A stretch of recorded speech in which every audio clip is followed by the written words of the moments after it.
ઓમ શ્રી ગણેશાય નમઃ. આજ તારીખ 10/10/2023. ભાગવતજીના 6ઠા અધ્યાયમાં આજ આપણે પ્રવેશ કરી રહ્યા છીએ કે જેમાં સપ્તાહ યજ્ઞની વિધિ બતાવવામાં આવી છે.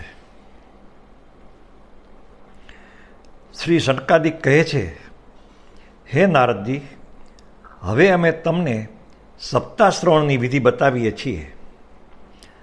આ વિધિ ઘણું કરીને લોકોની સહાયથી અને ધનથી સાધ્ય છે એમ કહેવાયું છે.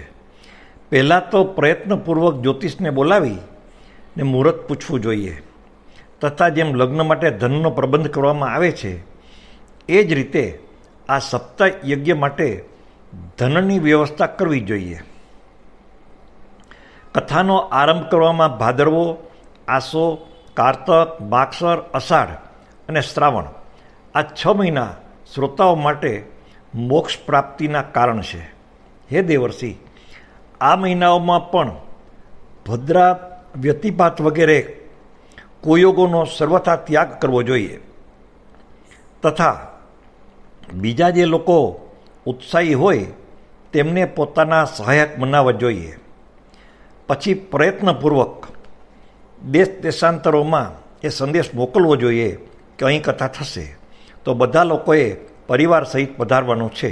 સ્ત્રીઓ અને શૂદ્રો વગેરે ભગવત કથા અને સંકીર્તનથી છેટા પડી ગયા છે તેમને પણ સૂચના મળી જાય એવી વ્યવસ્થા કરવી જોઈએ. દેશ દેશમાં જે વિરક્ત વૈષ્ણવો અને હરિકીર્તન પ્રેમીઓ હોય તેમને નિમંત્રણ પત્ર અવશ્ય મોકલવો. તેને લખવાની વિધિ આ પ્રમાણે બતાવવામાં આવી છે.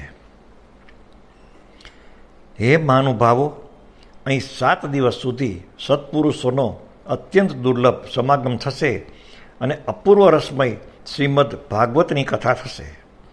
આપ ભગવત રસના રસિક છો, તેથી શ્રી ભાગવતામૃતનું પાન કરવા માટે પ્રેમપૂર્વક જલ્દીથી પધારવાની કૃપા કરશો. આપને જો વિશેષ અવકાશ ન હોય તો પણ 1 દિવસ માટે તો અવશ્ય પધારવાની કૃપા કરવી, કારણ કે અહીંની તો એક ક્ષણ પણ અત્યંત દુર્લભ છે. આ રીતે વિનયપૂર્વક તેમને નિમંત્રણ કરવું અને જે લોકો આવે તેમના માટે યથાયોગ્ય નિવાસ સ્થાનનો પ્રબંધ કરવો. કથાનું શ્રવણ કોઈ તીર્થસ્થળે, વનમાં અથવા પોતાના ઘરે થાય એ પણ સારું માનવામાં આવ્યું છે. જ્યાં લાંબુ પહોળું મેદાન હોય ત્યાં જ કથાનું સ્થળ રાખવું જોઈએ. ભૂમિનું શોધન, માર્જન અને લેપન કરીને રંગબેરંગી ધાતુઓથી ચોક પૂરવો. ઘરની બધી સામગ્રી ઉપાડી લઈને એક ખૂણામાં મૂકવી. 5 દિવસ અગાઉથી જ પ્રયત્નપૂર્વક ઘણા પાથરવાના વસ્ત્ર એકઠા કરી લેવા તથા કેળના ખંભાઓથી સુશોભિત એક ઊંચો મંડપ તૈયાર કરાવવો. એને બધી તરફ ફળ, ફૂલ, પાંદડાથી તથા ચંદ્રમાથી અલંકૃત કરવો તથા ચારે તરફ ધજાઓ લગાડીને જાત જાતની સામગ્રીથી સજાવવો. તે મંડપમાં થોડીક ઊંચાઈ પર 7 વિશાળ લોકોની કલ્પના એટલે કે ભાવના કરવી અને તેમાં વિરક્ત બ્રાહ્મણોને બોલાવીને બેસાડવા. આગળના ભાગે તેમના માટે ત્યાં યથાયોગ્ય આસન તૈયાર કરી રાખવા. એમની પાછળ વક્તા માટે પણ એક દિવ્ય સિંહાસનની વ્યવસ્થા કરવી. જો વક્તાનું મુખ ઉત્તર તરફ રહે તો શ્રોતાઓએ પૂર્વાભિમુખ થઈને બેસવું, અને જો વક્તા પૂર્વાભિમુખ રહે તો શ્રોતાઓએ ઉત્તર તરફ મુખ કરીને બેસવું જોઈએ, અથવા વક્તા અને શ્રોતાઓએ પૂર્વાભિમુખ થઈને બેસવું જોઈએ.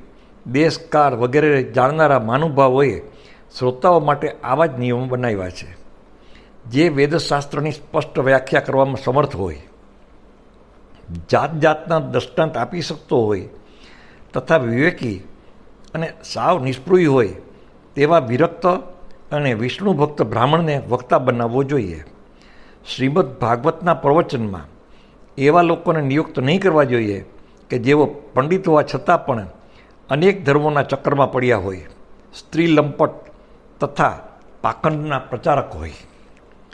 વક્તાની પાસે તેની મદદ માટે બીજો એક એવો જ વિદ્વાન બેસાડવો જોઈએ અને તે પણ બધા પ્રકારની શંકાઓનું નિવારણ કરવામાં સમર્થ અને લોકોને સમજાવવામાં કુશળ હોવો જોઈએ.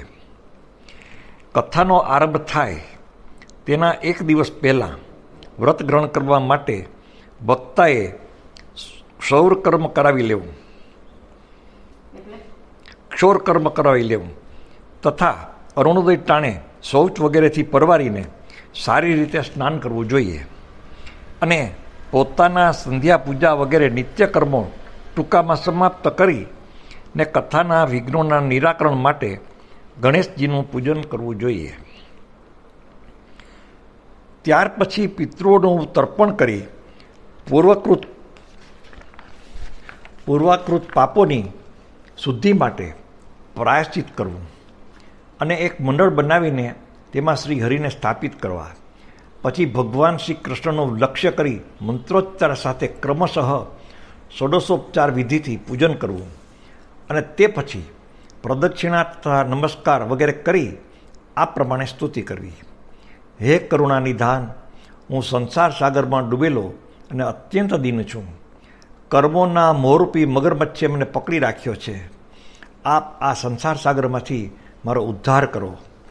તે પછી ધૂપ દીપ વગેરે સામગ્રીઓથી શ્રીમદ ભાગવત ગ્રંથની પણ ખૂબ જ ઉત્સાહ અને પ્રેમપૂર્વક વિધિ વિધાન અનુસાર પૂજા કરવી.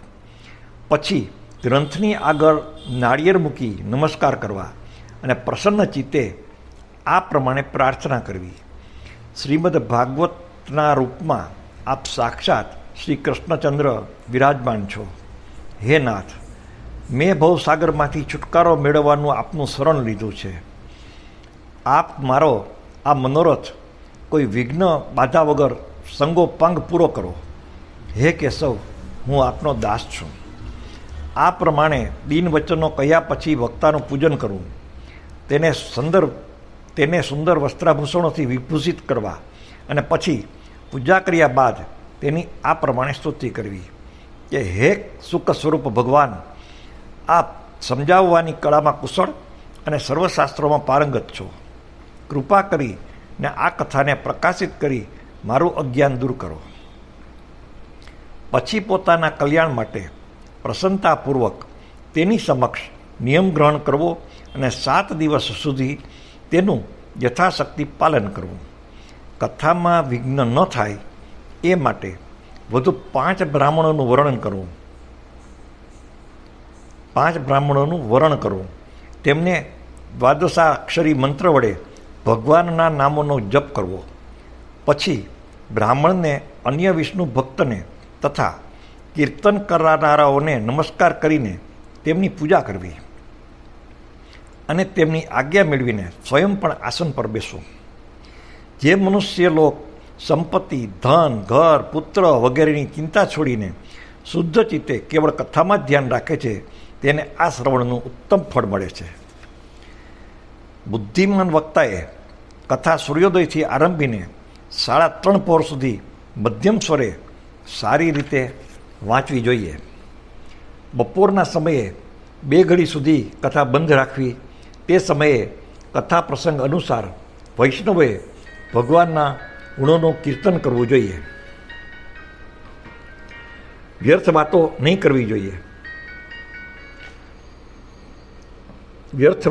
કરવી જોઈએ. કથાના સમયે મળમૂત્રને વશગત કરવા માટે અલ્પાહાર સુખકારક બને છે. તેથી શ્રોતાઓએ કેવળ એક જ ટંક ભોજન કરવું જોઈએ. જો શક્તિ હોય તો 7 દિવસ ઉપવાસ કરીને અથવા માત્ર ઘી કે દૂધ પીને સુખેથી શ્રવણ કરવું અથવા ફળાહાર કરવો.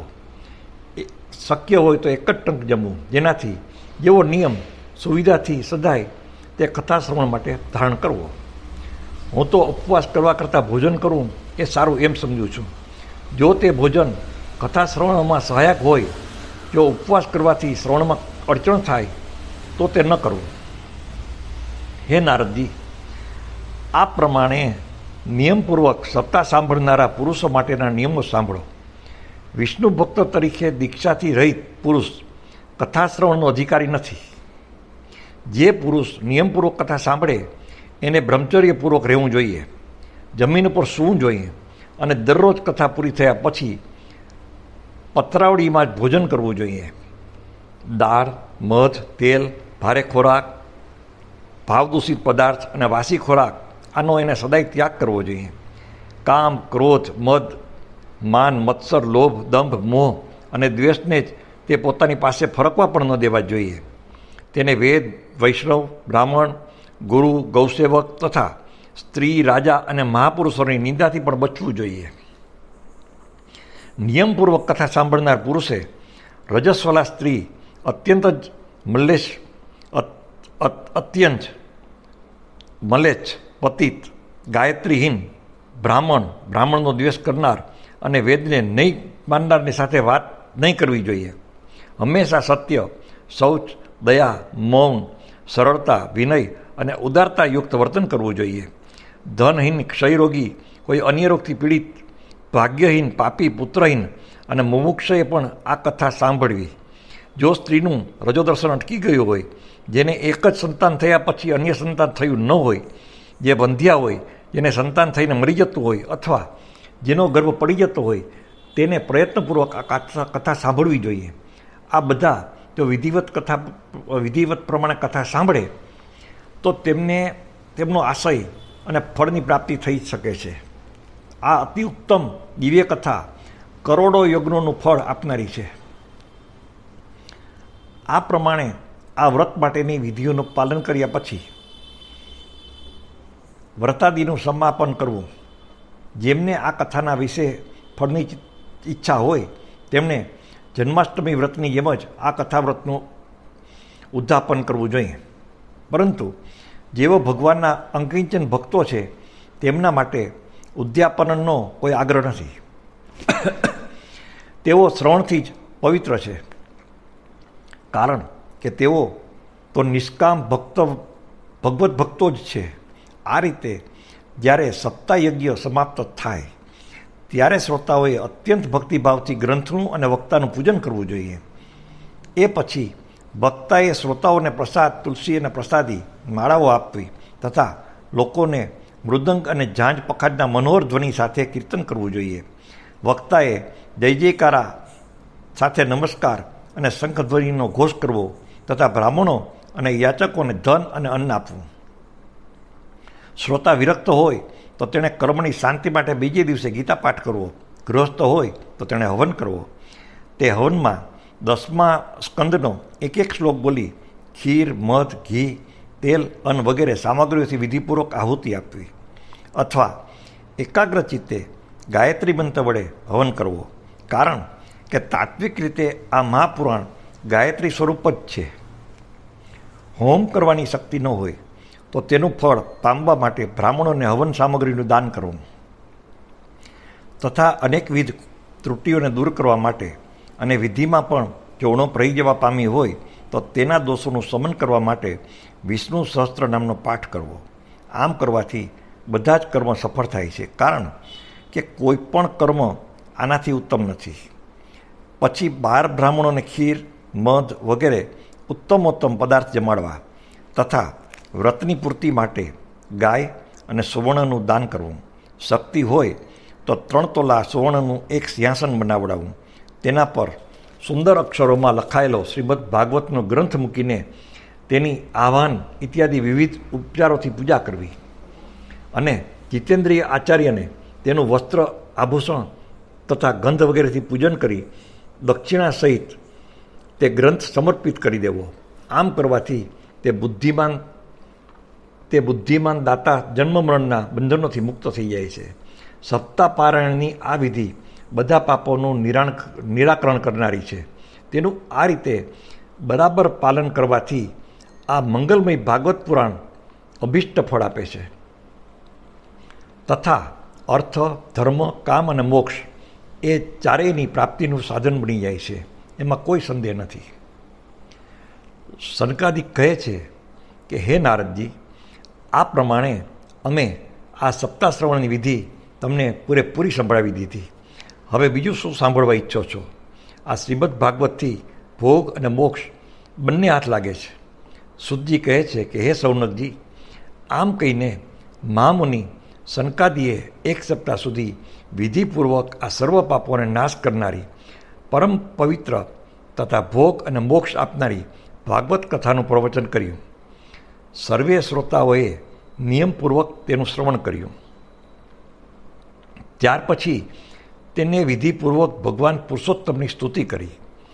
કથાના અંતમાં જ્ઞાન, વૈરાગ્ય અને ભક્તિને ઘણી પુષ્ટિ મળી અને તે ત્રણેય એકદમ તરણું બનીને બધા જીવોનું ચિત્ત પોતાની તરફ આકર્ષિત કરવા લાગ્યા. પોતાનો મનોરથ પૂર્ણ થવાથી નારદજીને પણ ઘણી પ્રસન્નતા થતી. તેમને સમસ્ત શરીરમાં રોમાંચ થઈ આવ્યો અને તેઓ પરમાનંદથી પૂર્ણ બની ગયા. આ રીતે કથા શ્રવણ કરી ભગવાનના પ્રિય નારદજીએ હાથ જોડી પ્રેમથી ગદગદ વાણીમાં સનકાદિકોને કહ્યું કે હું તો ધન્ય છું. તમે કરુણા કરી મને ઘણો જ અનુગ્રહિત કર્યો છે. આજે મને સર્વ પાપહારી ભગવાન શ્રી હરિની જ પ્રાપ્તિ થઈ ગઈ છે. હે તપોધનો, હું શ્રીમદ ભાગવતના શ્રવણને જ સર્વ ધર્મોમાં શ્રેષ્ઠ માનું છું, કારણ કે તેના શ્રવણથી વૈકુંઠ એટલે કે ગોલોક વિહારી શ્રી કૃષ્ણની પ્રાપ્તિ થાય છે. સુતજી કહે છે કે હે સૌનકજી, વૈષ્ણવ શ્રેષ્ઠ નારદજી જ્યારે આમ કહી રહ્યા હતા ત્યારે વિચરણ કરતાં કરતાં યોગેશ્વર સુખદેવજી આવી પહોંચ્યા. કથા સમાપ્ત થતાં જ વ્યાસનંદન શ્રી સુખદેવજી ત્યાં પધાર્યા. 16 વર્ષ જેટલી ઉંમર, આત્મલાભથી પૂર્ણ, જ્ઞાનરૂપી મહાસાગરનું સંવર્ધન કરવા માટે ચંદ્ર સમાન એવા તેઓ પ્રેમથી ધીરે ધીરે શ્રીમદ ભાગવત કથાનો પાઠ કરી રહ્યા હતા. પરમ તેજસ્વી સુખદેવજીને જોઈ તમામ સભાજનો ઝટપટ ઊભા થયા અને તેમને એક ઊંચા આસન પર બેસાડ્યા. પછી દેવર્ષિ નારદે તેમનું પ્રેમપૂર્વક પૂજન કર્યું. તેમને સુખેથી બેસાડ્યા અને કહ્યું કે તમે મારી નિર્મળ વાણી સાંભળો. શ્રી સુખદેવજી બોલ્યા કે હે રસિક અને હે ભાવિકજનો, આ શ્રીમદ ભાગવત વેદરૂપી કલ્પવૃક્ષનું પરિપક્વ ફળ છે. શ્રી સુખદેવજીના મુખનો સંયોગ થવાથી અમૃત રસથી પરિપૂર્ણ છે. આ રસ જ રસ છે. એમાં નથી તો કોઈ છોતરું કે નથી તો કોઈ ગોટલી. આ જ લોકની અંદર સુલભ છે કે જ્યાં સુધી શરીરમાં ચેતના રહે છે ત્યાં સુધી તમે વારંવાર એનું પાન કરો. મહામુનિ વ્યાસદેવ વડે નિર્મિત આ શ્રીમદ ભાગવત મહાપુરાણમાં મોક્ષ પર્યંત ફળની કામનાથી રહિત પરમ ધર્મનું નિરૂપણ થયું છે. આમાં શુદ્ધ અંતઃકરણવાળા સત્પુરુષોએ જાણવા યોગ્ય એવી વાસ્તવિક વસ્તુ પરમાત્માનું નિરૂપણ થયું છે કે જે વસ્તુ ત્રિવિધ તાપોનો જડમૂળથી નાશ કરનારી અને પરમ કલ્યાણ આપનારી છે. ત્યારે અન્ય કોઈ સાધનનું કે શાસ્ત્રનું શું પ્રયોજન? જે સમયે પુણ્યાત્મા પુરુષો આના શ્રવણની ઈચ્છા કરે છે તે જ સમયે ઈશ્વર વિના વિલંબે તેમના હૃદયમાં આવીને બેસી જાય છે. આ ભગવત પુરાણનું તિલક અને વૈષ્ણવનું ધન છે. આમાં પરમહંસોની પ્રાપ્ય વિશુદ્ધ જ્ઞાનનું જ વર્ણન કરવામાં આવ્યું છે તથા જ્ઞાન, વૈરાગ્ય અને ભક્તિ સહિત નિવૃત્તિ માર્ગને પ્રકાશિત કરવામાં આવ્યો છે.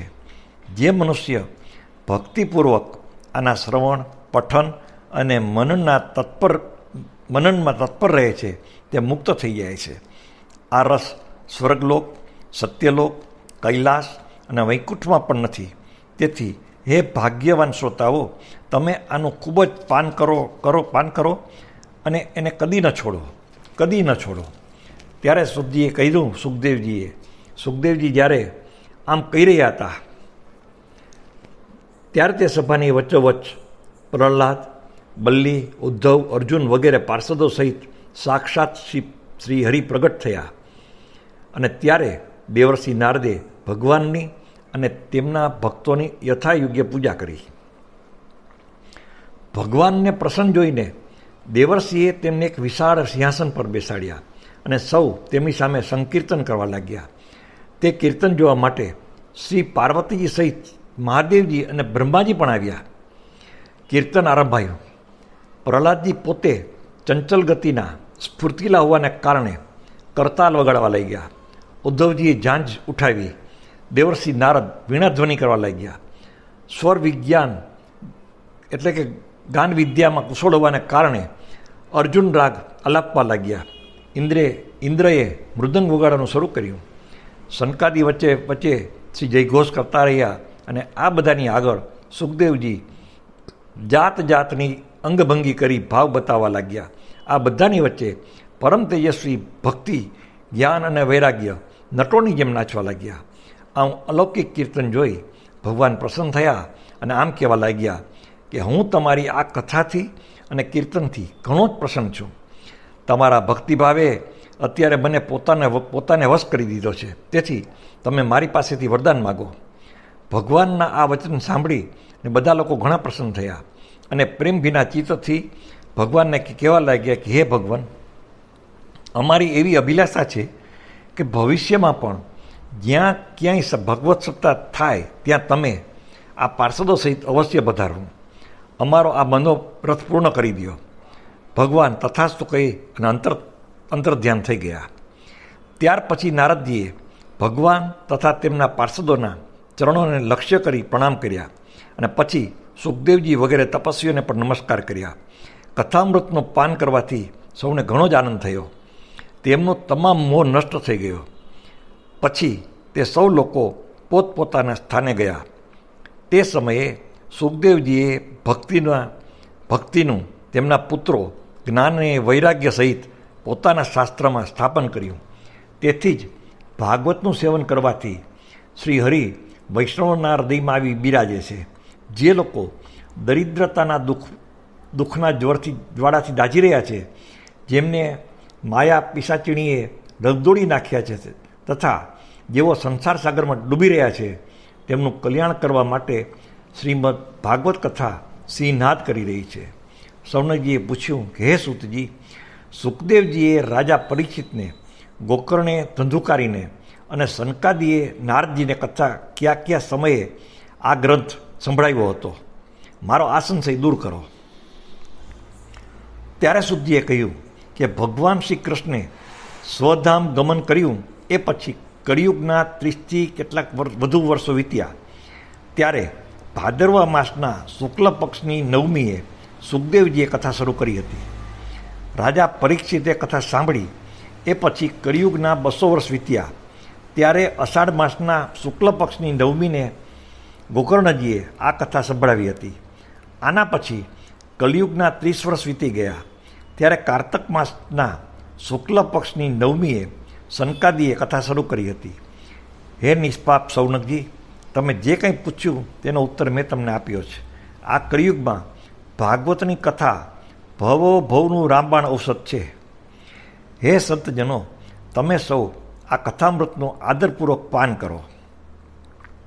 આ શ્રી કૃષ્ણનો અત્યંત પ્રિય, સમસ્ત પાપોનો નાશ કરનાર, મુક્તિનું એકમાત્ર કારણ અને ભક્તિને વધારનાર છે. આ લોકમાં અન્ય કલ્યાણકારી સાધનોનો વિચાર કરવાથી અને તીર્થોનું સેવન કરવાથી શું થશે? પોતાના દૂતને હાથમાં પાસ લઈને ઊભેલો જોઈને યમરાજ તેના કાનમાં કહે છે કે મારી વાત સાવધાનથી સાંભળો. જેઓ ભગવાનની કથા વાર્તામાં મત બની રહ્યા હોય એમનાથી તમારે દૂર રહેવું.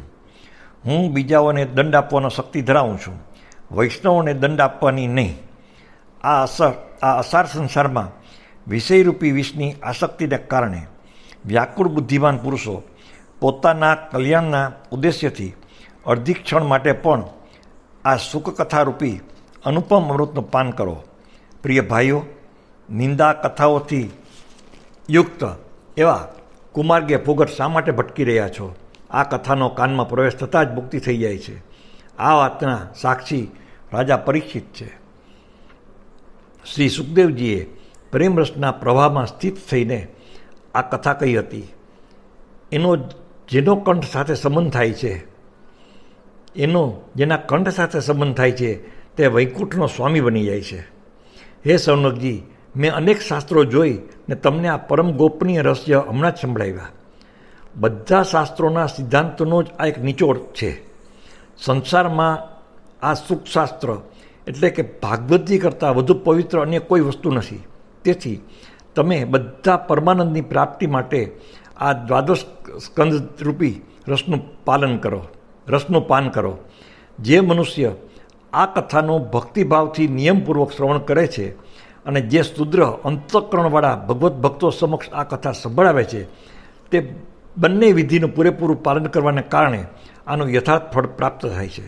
તેમના માટે ત્રિલોકમાં કશું પણ અસાધ્ય રહેવા પામતું જ નથી.